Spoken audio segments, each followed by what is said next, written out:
নমস্কার, বাংলা নোটস চ্যানেলে সবাইকে স্বাগতম জানাই। আজ আমি আলোচনা করব উচ্চ মাধ্যমিক 2022 সালের বাংলা প্রশ্নের এসএকিউ এবং এমসিকিউ প্রশ্নের উত্তর। তাই যারা 2024 সালে উচ্চ মাধ্যমিক পরীক্ষা দেবে তাদের জন্য আজকের এই ভিডিও খুবই গুরুত্বপূর্ণ। তাই সকল ছাত্রছাত্রীর কাছে অনুরোধ, তোমরা অবশ্যই প্রথম থেকে শেষ পর্যন্ত ভিডিওটি দেখো। প্রথমে এমসিকিউ প্রশ্ন আছে, নিহত ভাইয়ের শবদেহ থেকে নাই যদি হয়। চারটা অপশন আছে, রোষ, রাগ, ক্ষোভ এবং ক্রোধ। উত্তর হবে ক্রোধ। 2 নম্বরে প্রশ্ন ছিল, থুত্তুড়ে ভিকের বুড়ির গায়ে জড়ানো। উত্তর হবে অপশন ক, চিটচিটে তুলোর কম্বল। পরের প্রশ্ন ছিল, এই গল্প গ্রামে সবাই শুনেছে।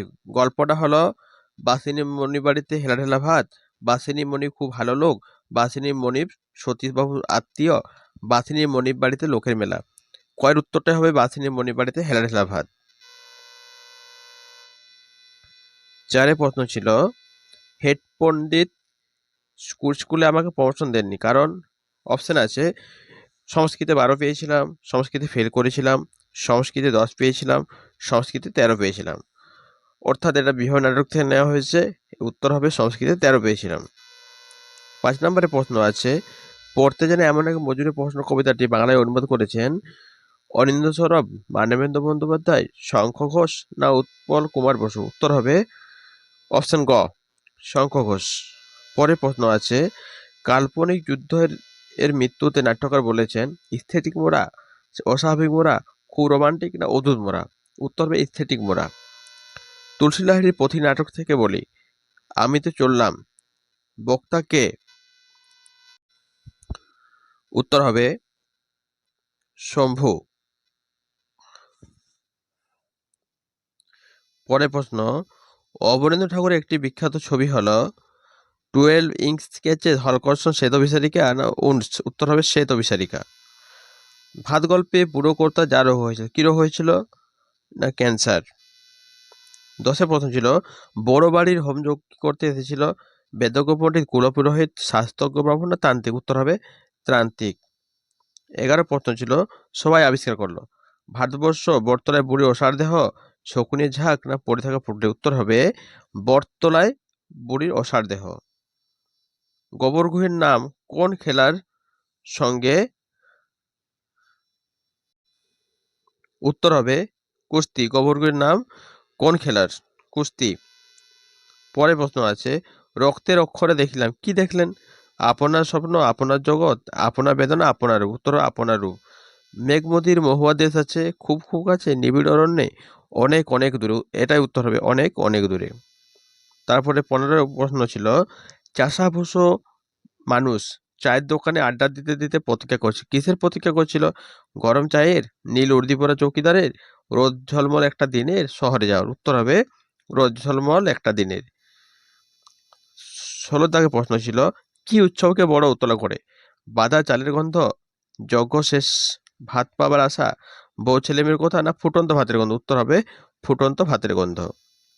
17 প্রশ্ন ছিল, কি শীত, কি শীত, সব আছে শুধু কি নেই? মানুষ নেই, লোকজন নেই, আলো নেই না শীতের পোশাক নেই। উত্তর হবে মানুষ নেই। 18 প্রশ্ন ছিল, স্টেশন মাস্টারের কাছে আবেদন জানানো হলো, কিসের আবেদন জানানো হলো? ট্রেনটাকে চালানোর, ট্রেনটাকে থামানোর, নতুন ট্রেনের ব্যবস্থা করার না ট্রেনটাকে বাতিল করার। উত্তর হবে ট্রেনটাকে থামানোর। 19 প্রশ্ন ছিল, শাহজাদি সম্রাট নন্দিনী মৃত্যু হয়ে দেখাও কাহারে, কোন নাটকের অংশ? শাহজাহান, মেঘভার পতন, রিচিয়া না চন্দ্র। উত্তর হবে রিচিয়া নাটক। 20 প্রশ্ন ছিল, রামবৃক্ষকে রজনবাবু কত টাকা বকশিশ দিয়েছিলেন?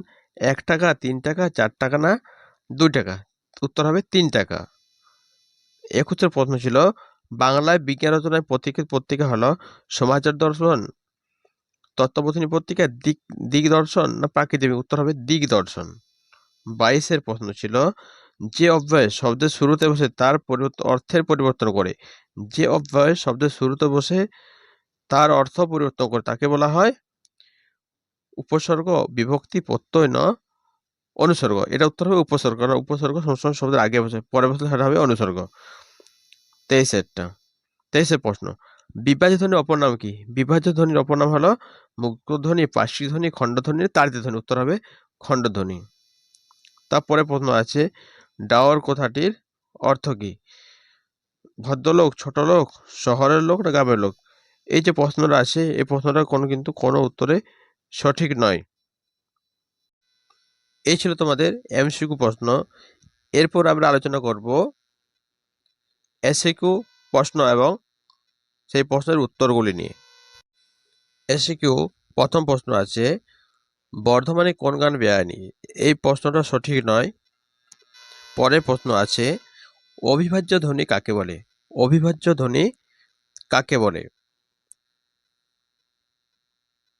যে সকল ধ্বনিকে আলাদা করা বা বিভাজন করা যায় না তাদের অবিভাজ্য ধ্বনি বলে। আরেকবার বলছি, যে সকল ধ্বনিকে আলাদা বা বিভাজন করা যায় না তাদেরকে অবিভাজ্য ধ্বনি বলে। যেমন শ্বাসাঘাত, সুর তরঙ্গ, জ্যোতি, এগুলো হলো অবিভাজ্য ধ্বনির উদাহরণ। এরপরে প্রশ্ন আছে, প্রত্যয় কাকে বলে? উত্তর হলো, যে সকল ধ্বনি বা ধ্বনি সমষ্টি পদ বা ধাতুর সঙ্গে যুক্ত হয়ে নতুন পদ গঠন করে তাদেরকে প্রত্যয় বলে। আরেকবার বলছি, যে সকল ধ্বনি বা ধ্বনি সমষ্টি পদ বা ধাতুর সঙ্গে যুক্ত হয়ে নতুন পদ গঠন করে তাদেরকে প্রত্যয় বলে। পরের প্রশ্ন হলো, একজন ঠান্ডা মাথায় বলল, কি বলেছিল? উত্তর হবে, একজন ঠান্ডা মাথায় বলেছিল যে বুড়ি কোথায় থাকে সে কোথায় তারা জিজ্ঞেস করছে। একজন ঠান্ডা মাথায় বলেছিল যে বুড়ি কোথায় থাকে সে কোথায় তারা জিজ্ঞেস করছে।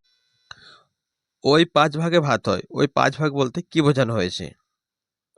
ওই 5 ভাগ বলতে বোঝানো হয়েছে কনকপানি, পদ্মজালি, ঝিঙে শাল, রামশাল এবং মোটা সাপটা চালের ভাতকে। 5 ভাগ বলতে বোঝানো হয়েছে কনকপানি, পদ্মজালি, ঝিঙে শাল, রামশাল এবং মোটা সাপটা চালের ভাতকে। তারপরে প্রশ্ন আছে, সমাজ ভাষা বিজ্ঞানের সংজ্ঞা দাও। উত্তর হলো, ভাষা বিজ্ঞানের যে শাখাটি সমাজ এবং ভাষার মধ্যে পারস্পরিক সম্পর্ক নিয়ে আলোচনা করে তাকে সমাজ ভাষাবিজ্ঞান বলে। ভাষা বিজ্ঞানের যে শাখাটি সমাজ এবং ভাষার মধ্যে পারস্পরিক সম্পর্ক নিয়ে আলোচনা করে তাকে সমাজ ভাষাবিজ্ঞান বলে। শাখাত কাকে বলে? একাধিক দলযুক্ত কোনো শব্দের যে কোনো একটি দলকে বেশি জোর দিয়ে উচ্চারণ করা হয়। ভাষাবিজ্ঞানের আলোচনায় একে শাখাগত বলে। একাধিক দলযুক্ত শব্দের যে কোনো একটি দলকে বেশি জোর দিয়ে উচ্চারণ করা হয়। ভাষাবিজ্ঞানের আলোচনায় একেই শাসাঘাত বলে। যেমন বৃষ্টি পড়ে টাপুর টুপুর নদে এলো বান, এই যে টাপুর টুপুর এখানে বেশি জোর দেওয়া হচ্ছে, এটাকে শাসাঘাত বলে। সংক্ষেপিত পদ বা ক্লিপিংস কি? উচ্চারণের সুবিধার জন্য অনেক সময় কোনো বড় শব্দকে সংক্ষিপ্ত আকারে প্রকাশ করা হয়। ভাষাবিজ্ঞানের আলোচনায় একেই বলা হয় সংক্ষেপিত পদ বা ক্লিপিংস। উচ্চারণের সুবিধার জন্য অনেক সময় কোনো বড় শব্দকে সংক্ষিপ্ত আকারে প্রকাশ করা হয়। ভাষাবিজ্ঞানের আলোচনায় একেই বলা হয় সংক্ষেপিত পদ বা ক্লিপিংস। যেমন মাইক্রোফোন থেকে মাইক। তারপরে প্রশ্ন, স্যার উইলিয়াম জোন্স সংস্কৃত ভাষার সঙ্গে যে সব ভাষার প্রচুর মিল খুঁজে পেয়েছিলেন তার মধ্যে দুটি ভাষার নাম লেখো। স্যার উইলিয়াম জোন্স সংস্কৃত ভাষার সঙ্গে যে সকল ভাষার প্রচুর মিল খুঁজে পেয়েছিলেন তার মধ্যে দুটি ভাষা হলো লাতিন এবং গ্রিক। স্যার উইলিয়াম জোন্স সংস্কৃত ভাষার সঙ্গে যে সকল ভাষার প্রচুর মিল খুঁজে পেয়েছিলেন তার মধ্যে দুটি ভাষা হলো লাতিন এবং গ্রিক ভাষা। তারপরে প্রশ্ন, ডিকশনারি শব্দটি কবে কোথায় পাওয়া যায়? ডিকশনারি শব্দটি কবে কোথায় পাওয়া যায়?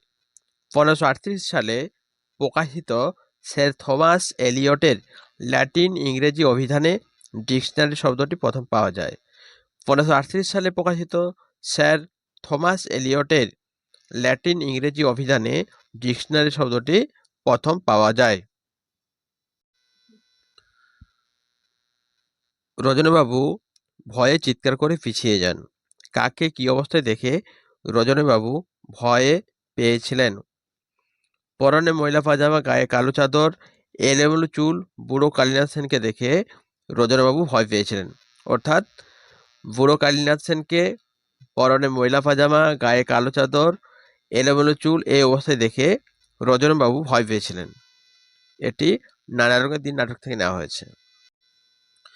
তারা থাকতো কোন বাসায়, কাদের কথা বলা হয়েছে? উদ্ধৃত অংশে যারা সোনা ঝকঝকে লিমা বানিয়েছিল তাদের কথাই বলা হয়েছে। অর্থাৎ উদ্ধৃত অংশে যারা সোনা ঝকঝকে লিমা বানিয়েছিলেন সেই সকল সাধারণ সমাজজীবী মানুষদের কথাই এখানে বলা হয়েছে।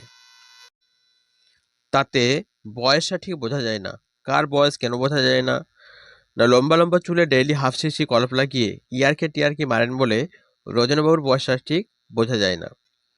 লম্বা লম্বা চুলে ডেইলি হাফ সিসি কলপ লাগিয়ে ইয়ারকি টিয়ারকি মারেন বলে রজনীবাবুর বয়সটা ঠিক বোঝা যায় না। তারপরে প্রশ্ন, এমনি এলাম, একেবারে এমনি নয়, কে কোথায় এসেছিলেন? উত্তর হবে শম্ভু মিত্র অমর গাঙ্গুলির বাড়িতে এসেছিলেন। এটি বিভাগ নাটক থেকে নেওয়া হয়েছে। শম্ভু মিত্র অমর গাঙ্গুলির বাড়িতে এসেছিলেন।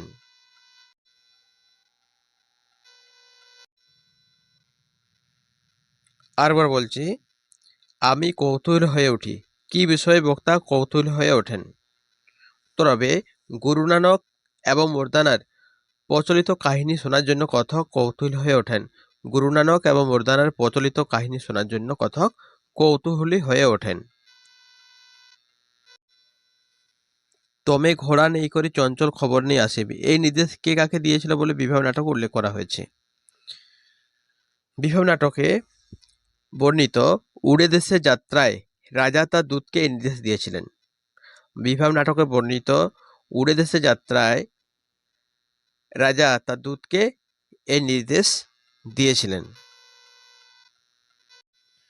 চন্নুনীরে তুই ওখা কোন গল্পের অংশ? চূর্ণনী পরিচয় দাও। আলোচ্য উদ্ধৃতাংশটি মহাশ্বেতা দেবীর লেখা ভাত গল্পের অংশ। চূর্ণনী হল উৎসব নাইয়ার মেয়ে। আলোচ্য অংশটি সাহিত্যিক মহাশ্বেতা দেবীর লেখা ভাত গল্পের অংশ। চূর্ণনী হল উৎসব নাইয়ার মেয়ে। আমৃত্যু দুঃখের তপস্যা এই জীবন। কবি জীবনকে দুঃখ তপস্যা মনে করেছেন কেন? না, মানুষ জন্ম থেকে মৃত্যু পর্যন্ত